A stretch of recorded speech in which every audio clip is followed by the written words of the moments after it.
Tad antifons ir tāda liturģiska dziedājuma, tādā vienkāršā valodā sakot, droši vien kāds katoļu teologs man te sabārtu par to, ka es tik ļoti visu vienkāršoju. Bet tie tādi katoļu dziedājumi, liturģiskie dziedājumi, un šīs antifonas, no kurām tad šīs 4 tēmas mūsu adventei patiesībā tieši sākās ar rītdienu. Tās 7 antifonas, kas ir. Un mēs esam pavisam tuvu pienākuši jau tam Ziemassvētku laikam. Un šajā sērijā es ceru, ka jūs to kaut kādā veidā arī piedzīvojat, un ja nē, tad šis ir tas pēdējais laiks noskaņoties uz to, ko jūs darīsiet nevis pēc nedēļas, bet nedaudz vairāk kā pēc nedēļas. Tas Ziemassvētki jau būs atnākuši. Kas būs tālāk? Tas jautājums, kas būs tālāk. Tad, kad mēs kaut ko ļoti, ļoti gaidām, un reizēm tad, kad mēs to sagaidām un saņemam, tad mēs nezinām, kas tad tālāk. Kas tad tālāk? Kādreiz runājot arī ar kādiem pāriem, kas vēlas laulāties, un viņi atnāk pie manis, un es zinu, kādi amatbrāļi līdzīgus stāstus ir stāstījuši, ka viņi runā tik daudz par šīm kāzām. Viņi runā par to, kad ir vērts gaidīt, pasargāt sevi seksuālā ziņā līdz kāzām, ir vērts gatavoties kāzām, ieguldīt sevi, ir vērts pārdomāt kādas lietas. Un tad vienmēr tas jautājums, bet ko pēc tam? Kas tālāk? Un arī šajā adventu laikā, kad mēs varam uzdot jautājumu, bet ko pēc tam? Kad mēs sagatavojam sevi tajā, uz ko mēs gaidām, pēc kā mēs ilgojamies, pēc kā mēs lūdzam, ka tas nav tikai Ziemassvētkiem, ka tas nav tikai šai nedēļai, ka tas nav tikai svētku laikam, bet ka tas ir kaut kam, kas ir paliekošs, kas ir ilgstošs, ja, kas varbūt kādam pārbaudījums tagad viss kūst, svētku sajūta varbūt zūd, ja, vairs nav tik balts un skaists. Mēs varam sagatavot sevi un lūgt. Un šodienas tēma ir auseklis. Auseklis. Nāc ausekli, mūžīgās gaismas spožums un taisnības saule. Nāc un apgaismo tos, kas mīt tumsā un nāves ēnā. Un kā jau Valters minēja, latviešiem ir tādas, iespējams arī jums likās, paga mācītāji. Mēs kristiešu baznīca vai kaut kāds senlatvieši, kāpēc auseklis? Ja? Patiesībā auseklis tas ir tāds senvārds, mēs to tā vairs nelietojam, mēs to esam atstājuši tikai latviešu folklorai. Bet auseklis ir tā gaisma, kas aust no rīta. Tā gaisma, kas aust no rīta. Atklāsmes grāmatā 22. nodaļā, 16. pantā, Jēzus saka: Es, Jēzus, sūtīju savu eņģeli liecināt jums, draudzēs, par visu šo.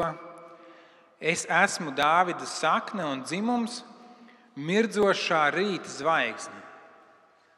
Kādā tulkojumā mēs varētu teikt mirdzošais auseklis, mirdzošā rīta zvaigzne.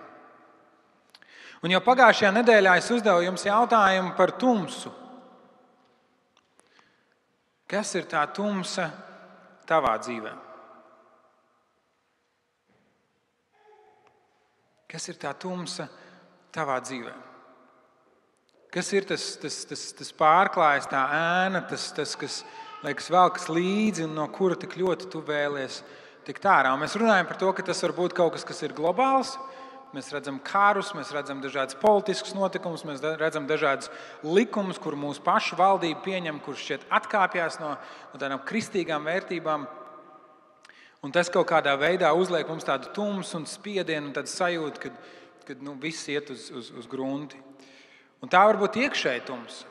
Tas var būt kāds pārdzīvojums, kāds sarežģīts attiecības, vai pat reizēm bez šāda šķietama iemesla. Tā ir tāda iekšēja tumsa, kur mēs nespējam izskaidrot. Kas ir tā tumsa tavā dzīvē?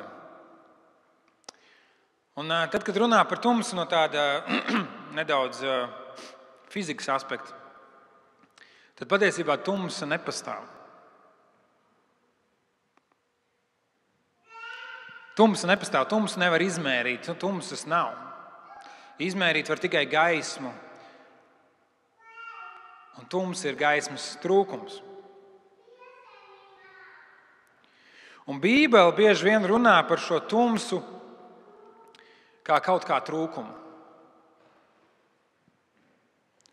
Bībele salīdzina dzīvi tumsā ar dzīvi atšķirībā no Dieva, ar kaut kādu noklīšanu, aiziešanu prom no Dieva, iziešanu no Dieva gaismas.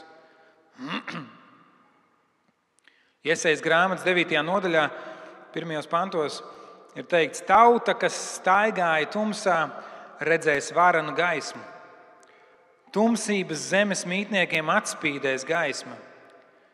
To tautu tu vairosi, darīs lielu prieku. Tie priecāsies tavā priekšā, kā mēdz priecāties par ražu, kā gavilē dalot laupījumu. To jūgu, ko tā nes, un nūju, kas tai uz pleciem, spieķi, kas rokā apspiedējiem, tu satrieks kā Midjāna dienās. Tad tauta, kas staigāja tumsā, tas ir Jesajas pravietojums par Dieva tautu. Viņš saka, tauta, kas staigā tumsā, redzēs gaismu. Tauta, kas ir bijusi zem apspiešanas, zem nastas, zem smaguma, viņi piedzīvos to, ka Dievs viņus atbrīvos, un tas ir pravietojums par gaidāmo Mesiju. Tums ir trūkums. Ir kaut kas, kas mums iztrūkst, un tāpēc parādās tums, un varbūt bieži vien tā ir cerība, kas mums trūkst. Un jo vairāk tā mūsu cerība samazinās, jo lielāka tumsa mums ir apkārt, mums grūtāk varbūt ieraudzīt to gaismu tuneļa galā, kā saka. Varbūt tā ir mīlestība mūsu dzīvē, kas trūkst, un mēs esam varbūt cietuši no kādiem cilvēkiem, no viņu vārdiem, no viņu rīcības, no varbūt dažādiem pārpratumiem. Un mēs jūtamies vieni, un mums trūkst, un mēs jūtam, ka tumsa mūs apņem. Un tad 1. Jāņa vēstulē Jānis raksta par tumsu un gaismu, un par to cīņu, un kad tas gluži nav tā, kā mēs iedomājamies, ka tur tādi divi vienlīdzīgi, kā iņu un jaņi. Ja, bieži tas simbols, ko mums patīk, varbūt mazāk pēdējā laikā, bet savulaik tā kā labais un ļaunais cīnās, tā tumsa un gaisma cīnās un sazina, kurš uzvarēs. Jānis raksta savādāk, šī cīņa izpaužas savādāk. 1. Jāņa vēstule, 1. nodaļa no 5. panta. Un šī ir vēsts, ko esam no viņa dzirdējuši un ko jums pasludinām, ka Dievs ir gaisma un viņā nemaz nav tumsas. Ja mēs sakām, ka mums ir sadraudzība ar viņu, bet staigājam tumsā, tad mēs melojam un nedarām patiesību. Bet ja mēs staigājam gaismā, kā viņš ir gaismā, tad mums ir sadraudzība citam ar citu. Un viņa dēla Jēzus asins mūs šķīstī no visas apgrēcības. Ja sakām, ka mums nav grēka, tad maldinām sevi un patiesības nav mūsos. Ja atzīstamies savos grēkos, tad viņš ir uzticams un taisns un mums piedod grēkus un šķīstī mūs no visas netaisnības. Ja mēs sakām, ka neesam grēkojuši, tad padarām viņu par meli un viņa vārda nav mūsos. Un arī Jānis raksta par kādu tumsu cilvēku dzīvē. Un redziet, grēks ir kā šī tumsa, grēks ir kā šī nakts. Un tad varbūt rodas jautājums, bet ja es piedzīvoju to tumsu, vai es esmu grēkojis?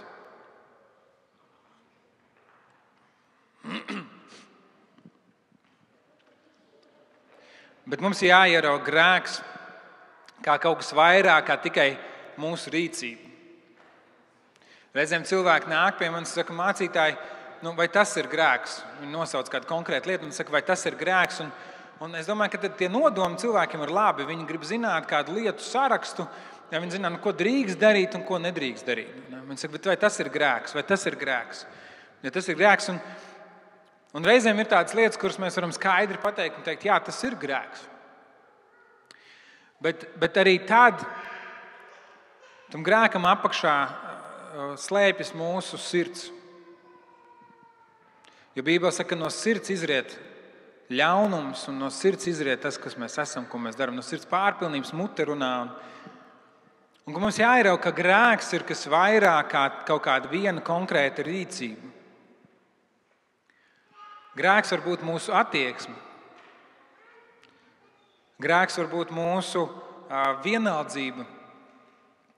Un reizēm grēks var būt arī tāda kaut kāda kopēja nostāja, kas varbūt nav pat mūsu personisks kaut kāds izdarījums, vai tas neiznāk no mums pašiem, bet kaut kas, ko mēs pat nemanām, kas ir daļa no mūsu dzīves. Un grēks kā tāda tumša nakts, kur daudz dažādi individuāli cilvēki izvēlas nestaigāt Dieva ceļus. Un šķietam uzreiz jau nekas slikts nenotiek, bet arvien vairāk tā tumsa savalkās. Arvien vairāk tā tumsa savalkās. Un kādreiz mēs domājam par to, arī tagad notiek dažādi politiski centieni virzīt dažādas ideoloģijas. Un mēs saprotam, ka viena lieta pati par sevi var nebūt nekas briesmīgs. Bet jo tālāk cilvēks iet prom no Dieva, jo lielāka tumsa savalkas. Kopumā, jo lielāka tumsa savalkas. Un Bībele saka, ka grēka alga ir nāve. Vēstule Romiešiem 6. nodaļa 23. pants. Un dzīvot grēkā nozīmē dzīvot tumsā. Grēka ēnā. Kaut kas, kas tevi sagaida.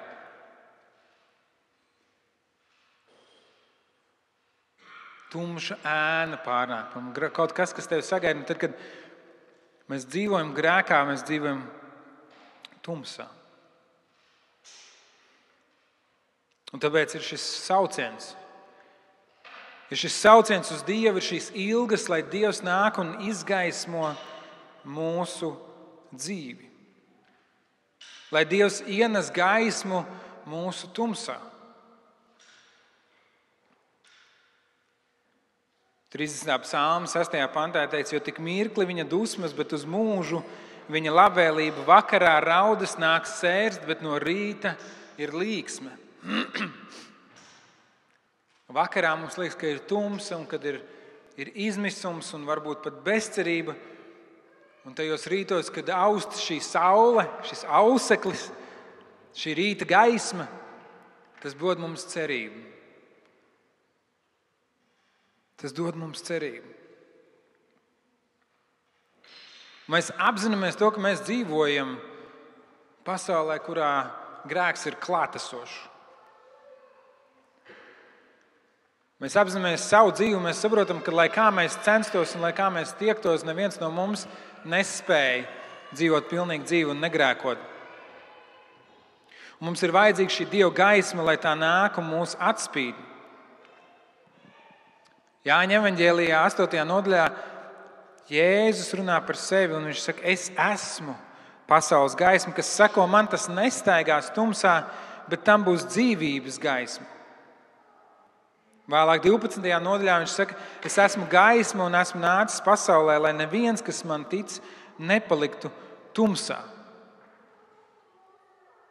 Lai neviens, kas man tic, nepaliktu tumsā, un tas ir Dieva apsolījums.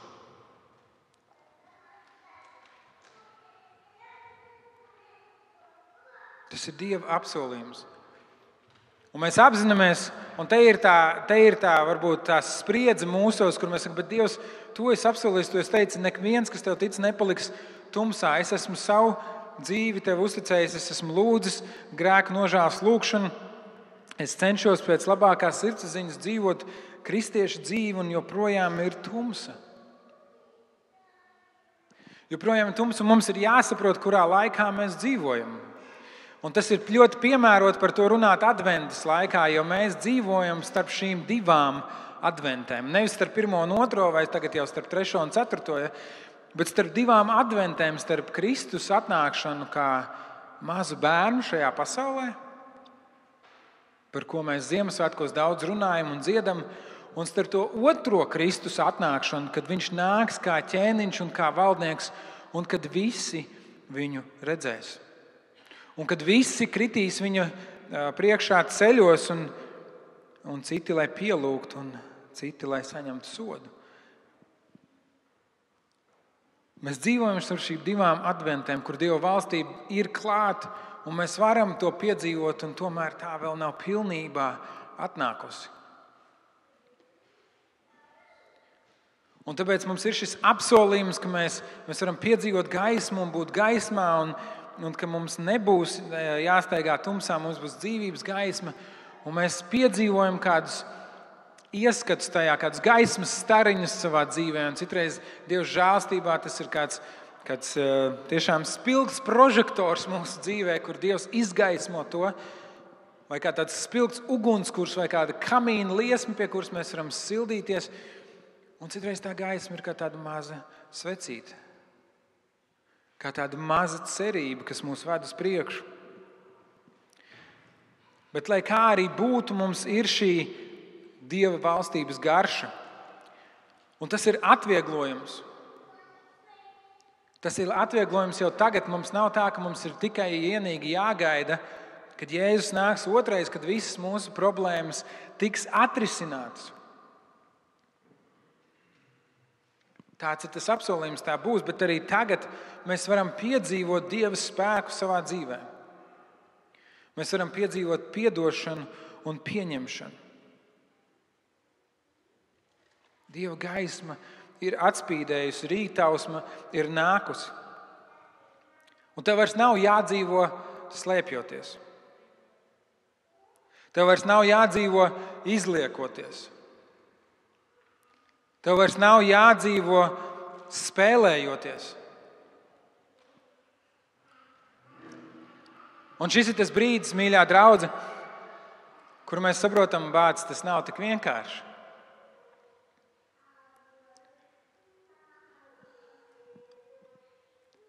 Jo dzīvot gaismā reizēm ir riskanti. Ir riskanti atvērt savu dzīvi un atklāt. Mēs saprotam, ka mēs to varam teikt Dievam, un Viņš mūs ir pieņēmis. Un mēs ilgojamies pēc tā, ka mēs varētu tādi būt arī viens ar otru, un tomēr mēs saprotam, ka mums katram ir savi ievainojumi un savas sāpes. Bet tas ir tas, ko Dievs mums piedāvā, staigāt gaismā.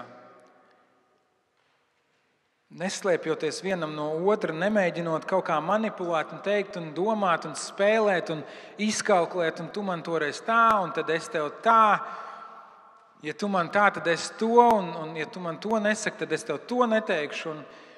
Un turēt iekšā kaut kādas sāpes. Mīļā draudze, Dievs mums ir devis savu klātbūtni, savu garu, Viņš ļauj mums staigāt gaismā. Viņš vēlas, lai mēs būtu gaismā arī viens pret otru. Un mums vajag Dieva gudrību, un mums vajag mācīties tādā žēlastībā un mīlestībā runāt šīs lietas. Bet tas ir tas, uz ko Dievs mums aicina, staigāt gaismā. Ne tikai vienkārši tādā savā lūkšanā Dievam pateikt, jā, Dievs, tu jau zini, ko es esmu darījis, un tur tā un tā, bet ka mēs arī viens pret otru staigājam gaismā. Un negluži viss tajā ir tāds patīkams. Negluži viss ir tāds, ar ko mēs varam lepoties. Un ja mēs staigājam gaismā, mums ir jāatzīst, ka mūsu dzīvē ir kādas neglītas lietas, kādi nesmukumi, kāda nekārtība, pie kuras mums vēl ir jāstrādā un kur mums ir vajadzīga Dieva žēlstība. Un Dieva žēlstībā mēs varam augt un pilnveidoties un mainīties. Bet mums vairs nav jāslēpjas. Mums vairs nav jāizliekas, ka viss ir kārtībā. Mums vairs nav jājūt smagums plecos, ka mums ar visu jāspēj tikt galā. Un ka mums jābūt pilnīgiem un perfektiem. Dieva gaisma mūsos ir atspīdējusi. Dievs ir gaisma, viņā nemaz nav tumsas. Ja mēs sakām, ka mums ir sadraudzība ar viņu, bet staigājam tumsā, mēs melojam un nedarām patiesību.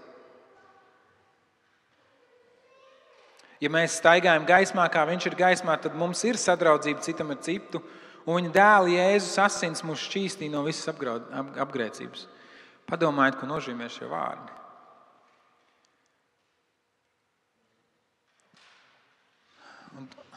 Ja mēs staigājam gaismā, kā viņš ir gaismā, mums ir sadraudzība citam ar citu.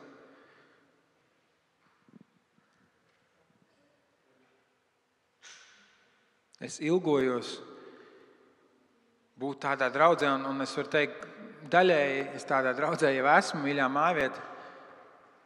Bet es ilgojos būt tādā draudzē, kur mēs varam atklāt viens ar otru runāt. Kur mēs neesam šokēti par viens otru grēku, bet mēs ar žēlstību un mīlestību un lūgšanām pieejam viens pie otra. Kur mēs apzināmies to, ka mums visiem ir vajadzīga Dieva žēlstība. Kur mēs nepaslaukām lietas zem paklāja, bet kur mums ir īsta sadraudzība. Kur mēs runājam par problēmām un tās risinām, kur mēs esam nodevušies viens otram. Kur mēs esam nodevušies Dieva draudzē. Un es domāju, ka tas ir viens no iemesliem, kāpēc Dievs salīdzina draudzi ar līgavu. Laulībā mēs saprotam, ka mums ir šīs lietas jārisina. Ja mēs gribam dzīvot patiesā mīlestībā, ja mēs gribam dzīvot laimīgā laulībā, nevis vienkārši dzīvot zem viena jumta, mums ir lietas, kuras mums ir jārisina. Un tas nav ne forši, ne patīkami, nav forši apzināties, ka tādas lietas vispār ir, un nav forši viņas risināt.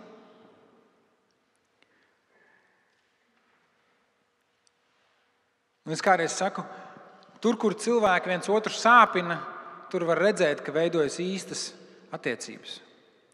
Patiesas attiecības. Jo tā vairs nav virspusēja sadraudzība, ja? Tēja un cepuma pēc dievkalpojuma. Bet tā ir sadraudzība, kurā es zinu tavu cīņu, es zinu tavu tumsu.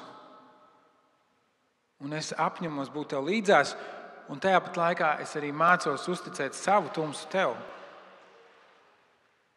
Un ka mēs veidojam tādu vidi, mēs veidojam to, mēs staigājam gaismā. Tas ir tas, ko nozīmē staigāt gaismā.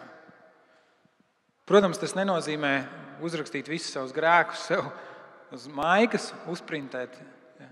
Un tad iet un teikt, nu jā, redz, kur ir. Katrai lietai, katram stāstam, katram notikumam ir savs konteksts un savu vide. Bet ir svarīgi, ka mēs to piedzīvojam. Ir svarīgi, ka mēs to veidojam. Ir svarīgi, ka mēs tādi esam, ka mēs staigājam, ka tā gaisma, kur Dievs mums ir apspīdējis, nav tikai kaut kāda teorētiska gaisma kaut kur tuneļa galā, bet tā ir gaisma, kur veido to, kā mēs dzīvojam.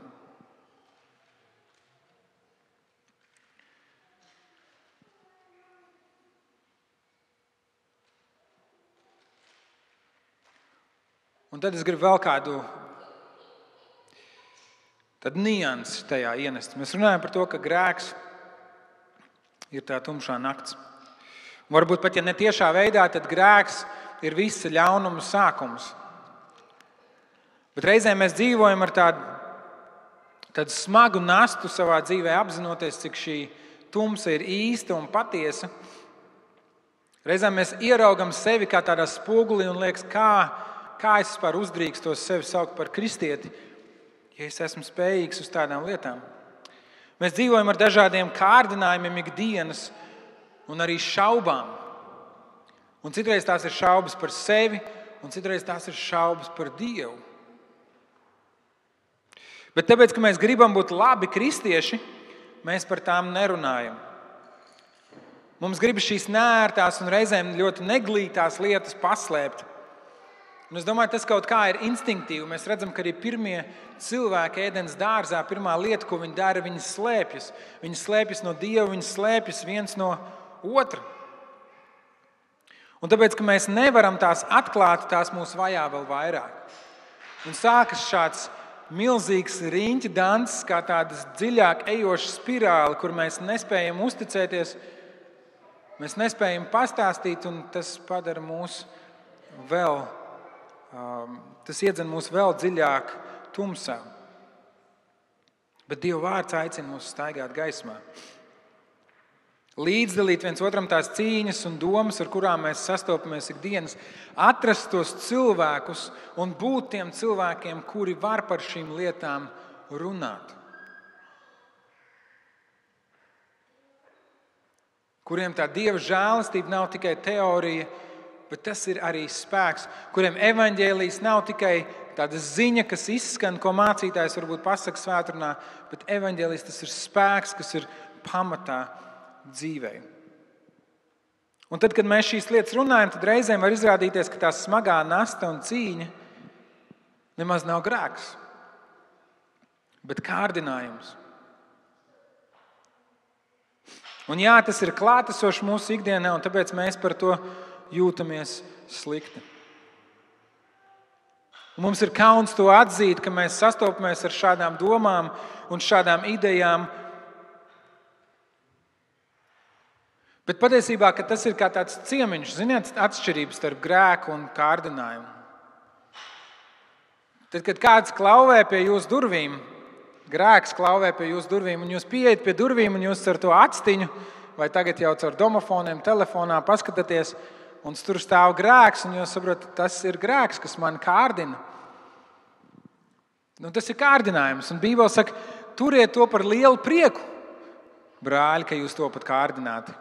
Un tad jūs varat teikt, brīnišķīgi, grēks ir atnācis pie manis ciemos. Priecājieties par to. Bet neveriet vaļā. Jo kamēr viņš tur aiz durvīm stāv, tas ir tikai kārdinājums. Un tā ir laba lieta, tā ir īstenībā lieta, kas stiprina jūsu ticību, kā Dieva vārds saka. Tad, kad jūs atverat šīs durvis un ielaižat to iekšā, jūs esat grēkojuši. Mēs esam grēkojuši. Un bieži vien ir, kad pie mūsu durvīm tur stāv tas grēks un klauvē, un mēs to redzam, un mums bail, ka kāds cits arī varbūt to redz, un mums ir kauns par to teikt, un mums ir kauns to runāt. Un mēs nevaram nevienam palūgt palīdzību, mēs nevaram. Un tas turpina klauvēt, un mums ir kauns, ka viņš tur ir atnācis, un mēs nevienam to nevaram uzticēt, un beigās mums apnīk, ka viņš tur klauvē. Un mēs nevaram viņu dabūt projām, un mēs tās durvis atveram. Un tad mums ir vēl lielāks kauns, un tā tālāk, un tā joprojām. Un tieši tas ir tas, ko ienaidnieks vēlas. Viņš vēlas, lai mēs domājam, ka mēs jau esam zaudējuši. Viņš vēlas domāt, ka mēs jau esam zaudējuši tajā brīdī, kad kāds tur klauvē. Bet patiesībā mēs esam uzvarētāji. Patiesībā tā ir mūsu iespēja augt ticībā. Un ja mēs par to runājam, mēs to iznesam gaismā. Ja mēs par to runājam, tas ir līdzīgi kā tad, kad kāds laužas pie tevis iekšā, un tu vari piezvanīt kaimiņam un pateikt, klausies, kāds pie manis mēģina ielausties, kāds man mēģina darīt pāri, kāds man uzbrūk. Un tad, kad kaimiņš atnāk, tad jau jūs esat divi. Un visbiežāk tas, kas uzbrūk, viņš var no viena nebaidās, no diviem. Viņš nobīsies, un ja divi nē, tad vēl trešo var pieaicināt un sadot tam, kas klauvē pa purnu. Tā mēs varam uzvarēt. Bet tad, kad tu esi viens, tad tevi var šantažēt. Tev var čukstēt ausī un teikt, bet iedomājies, ja vien viņi zinātu. Ja vien draudzē cilvēks zinātu, kam tu ej cauri, ja vien viņi zinātu, ko tu patiesībā domā, ja vien viņi zinātu.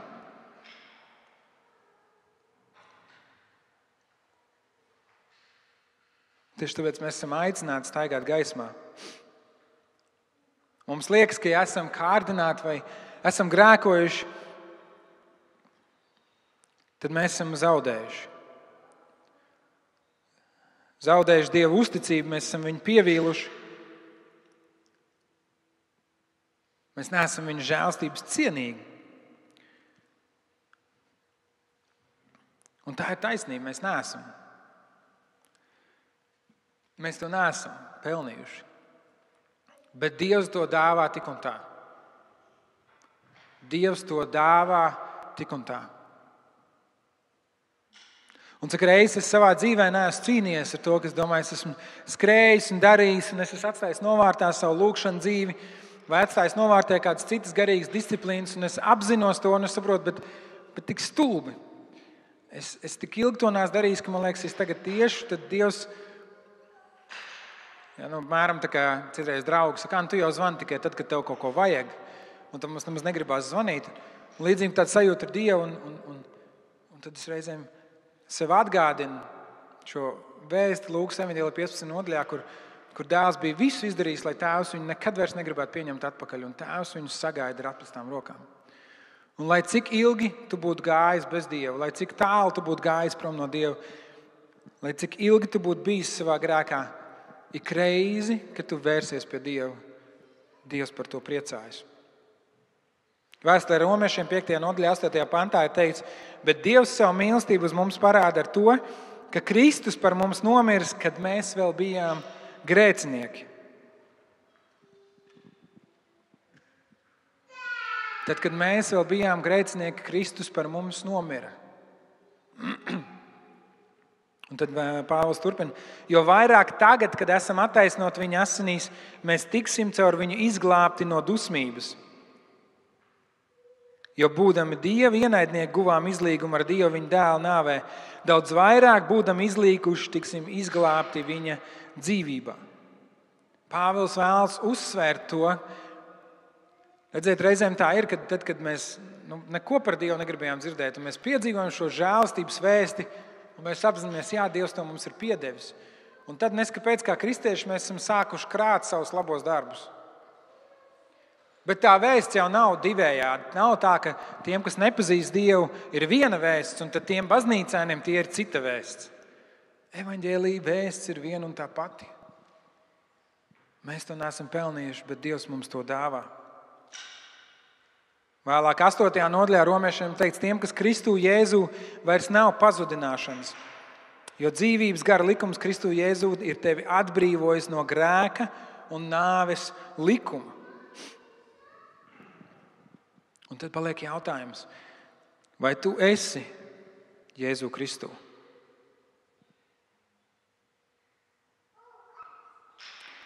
Vai tu esi Jēzu Kristu?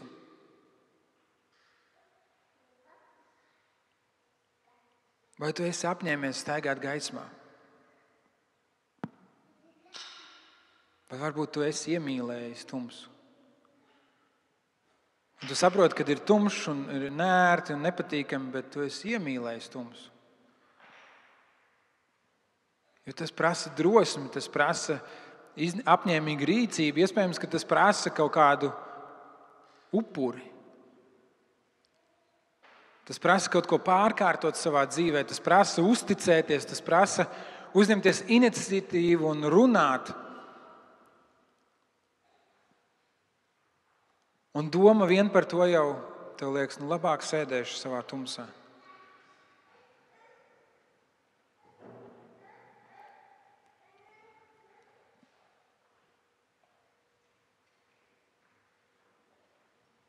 Lūkas evaņģēlijā par Jānu Kristītāju ir pravietojums.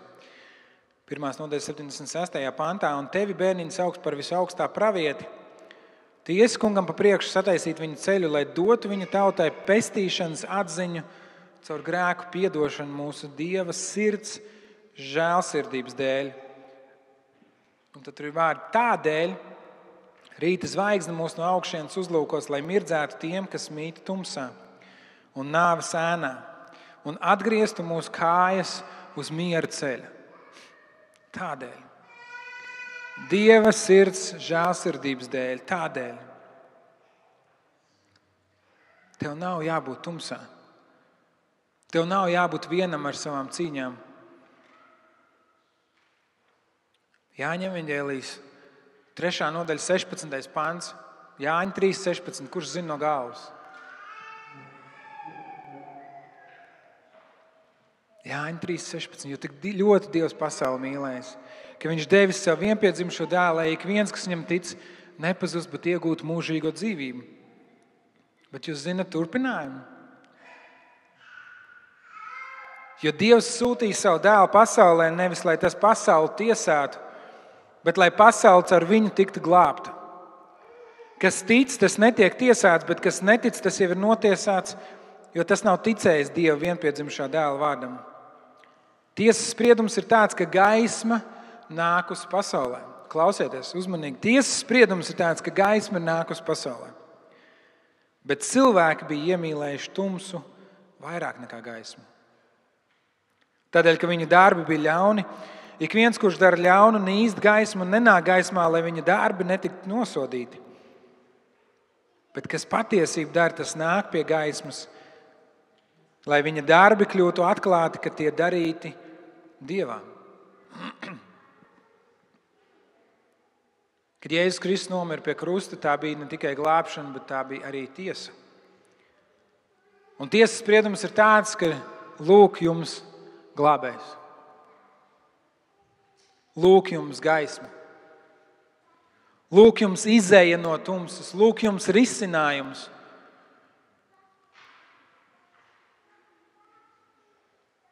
Nemīlēsim tumsu. Nepaliksim savā tumsā, bet nāksim pie gaismas. Ļausim, lai spožā rīta zvaigzne, lai auseklis atspīd arī mūsu tumsā.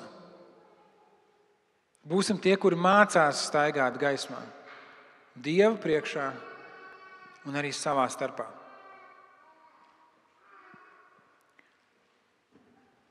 Un līdzīgi kā citas reizes, es gribu jūs aicināt visus kopā ar mani nomesties ceļos un lūgt šo lūgšanu. Tā ir vienkārši lūgšana, tie ir vārdi.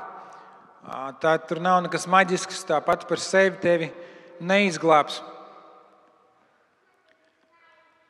Bet caur šo zemošanos Dieva priekšā un caur šo lūgšanu, ka mēs varam piedzīvot Dieva klātbūtni. Mēs varam piedzīvot viņa apsolījumu, mēs varam piedzīvot viņa gaismu, kas iestiepjas pāri šodienai, kas iestiepjas pāri Ziemassvētkiem un gaidīšanas laikam, kas iestiepjas viscaur mūsu ikdienā. Aicinu, mēs varam nomesties ceļos un visu kopīgi to lūgt.